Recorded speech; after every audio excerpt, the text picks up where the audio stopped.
कभी कभी कुछ खाने की चीजें ऐसी होती हैं कुछ लोगों को बड़ी पसंद होती हैं और वो ज्यादा खा लेते हैं, तो उस चीज की का तोड़ क्या है, एंटीडोट क्या है। अब वो पचेगा नहीं तो उसे कैसे पचाएं।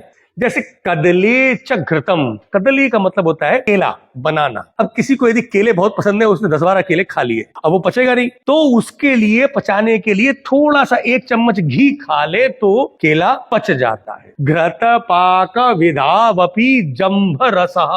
अब यदि बहुत ज्यादा घी खा ले कोई व्यक्ति, घी की तली हुई चीजें खा ले, खाने के बाद में खाना जो बचता नहीं है, जो वहीं फंसा रहता है, उसको पचाने का तरीका है नींबू पानी। बस 1 चम्मच लेमन जूस पानी में डाल के पी ले तो जो हैवी फूड घी का बना हुआ खाया है वो पच जाता है।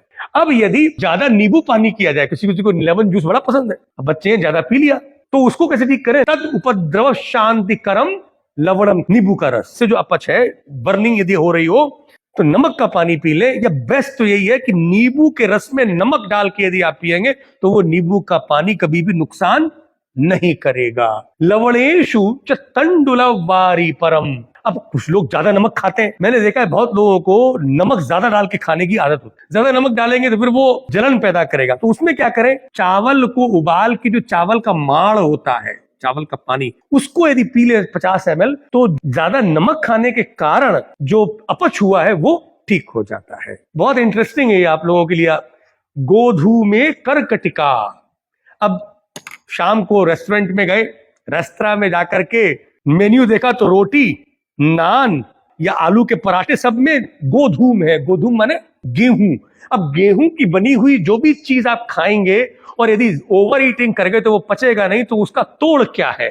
करकटिका, करकटिका मतलब ककड़ी या कुकुम्बर। कुकुम्बर खा लें यदि आप हैवी गेहूं की बनी हुई चीजों के बाद में, तो वो पच जाता है। अब यदि माश, माशे तक्रम च, माश का मतलब होता है उड़द की दाल। उड़द की दाल का तोड़ भारी होती है, very heavy, it is to digest. लेकिन उड़द की दाल खाने का मन है तो खाएं, लेकिन फिर या तो कम खाएं, ज्यादा खा लिया है तो मठा जरूर पी ले। चणके मूलकम। अब चना, काला चना, घोड़ा चना खाकर के ही इतना ताकतवर होता है, लेकिन चना भी बहुत भारी होता है पचने में। अच्छा लगा, बढ़िया, उसमें आपने नमक वमक नींबू डाल के बढ़िया बना लिया है।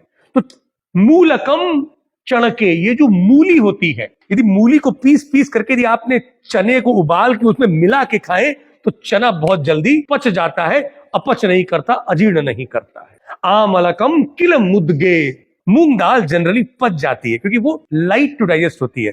अब ज्यादा क्वांटिटी में मूंग की दाल पचती नहीं है, तो उसे कैसे पचाएं। आमलकम, ये जो आमलकी है, आंवला का पाउडर 1 चम्मच डाल दें यदि आप मूंग की दाल में, तो मूंग की दाल आराम से पच जाती है। कुल्थी, जनरली तो लोग नहीं खाते हैं कुल्थी, इतना कुछ लोग खाते हैं, आसानी से पचती नहीं है कुल्थी। अब कुल्थी को पचाना है तो उसमें 1 चम्मच तेल डालने, किया अजीर्णम तैलम कुलथ्यजामितिम।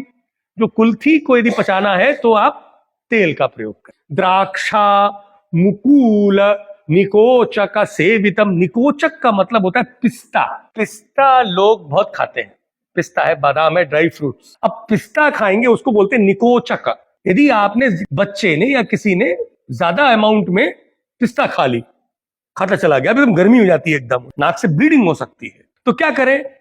द्राक्षा मतलब अंगूर, यहां पे किशमिश से मतलब है, रेजिन से मतलब है। रेजिन खिला दें 10-12 तो अपने आप उसका काउंटर हो जाता है, उसकी जो गर्मी है वो कूल हो जाती है। वाताम व्रंत फलम पाक करम लवंगम। वाताम का मतलब होता है बादाम और व्रंत फल का मतलब होता है बैगन, ब्रिंजॉल। अब एलमंड्स और ब्रिंजॉल, ये दोनों चीजें बड़ी गर्म होती हैं, इनको पचाने के लिए आपको लौंग खाना चाहिए। लौंग गर्म भी होती है लेकिन उसका अंदर असर ठंडा होता है, ये पक्की बात है। ददना जलेन जीरियंती कांजकम त्वाढ़की पचेत। आढ़की का मतलब होता है अरहर।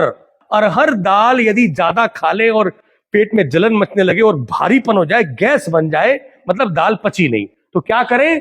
कांजिकम, ये जो खट्टी कांजी आती है मूली की, उसको ले ले तो वो एकदम अरहर दाल को पचा देता है। इसलिए जब भी कभी अरहर दाल दे तो थोड़ा सा कांजी जरूर दे दे। पिष्टान्ने शीतलम बारी, ये पिट्ठी का खाना है, कचौड़ी, वो खा ली जाए तो ठंडा पानी थोड़ा जरूर पिए। ये ठंडे पानी को भी यहाँ पर काउंटर के लिए मेडिसिन की तरह यूज किया गया है। कृशरान्ने तु सैंधवम, कृशरा का मतलब होता है खिचड़ी। खिचड़ी थोड़ी प्रमाण में खाएंगे तो कोई नुकसान नहीं करती, पच जाती है, पर यदि ज्यादा खा ली खिचड़ी तो पचती नहीं है। तो क्या करें, सेंधा नमक डाल के खिचड़ी खाएं तो वो पच जाता है। माशांडेरियाम निम्ब मूलम, अब जो उड़द दाल का जो वड़ा होता है, इडली वड़ा जो साउथ में हम लोग खूब खाते हैं, वो हैवी होता है, आसानी से पचता नहीं है। इसको पचाना है तो नीम की जो जड़ है, नींबू मूलम, या नीम की यदि बार्क भी मिल जाए, उसकी छाल, तो उसका थोड़ा सा काढ़ा बना करके यदि 10 ml भी पी ले तो वो पूरा पच जाता है। और यदि आपने बहुत ज्यादा